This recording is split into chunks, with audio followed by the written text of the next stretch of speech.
The brief from the clients was for a house that was warm in the winter and cool in the summer. And also it could accommodate just for 2 people or 10 people, so quite flexible in its use. From the street, you're not exposed to what the building's actually about. It comes through a gateway into a courtyard and into a front door. And once you get into the house and sort of take a few steps, that's where you see the view. The plan of the building is quite basic in its operations. The centre of the house is the living room, the kitchen. And on each side, one side's the guest rooms, on the other side is the main bedroom. The drunken-laid brick is used for its durability and also its surface texture. It produces lovely shadows different times of the year.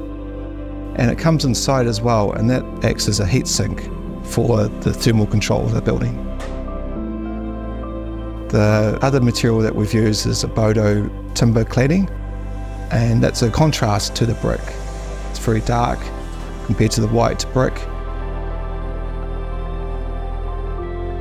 Being designed as a certified passive house, the comfort levels are key.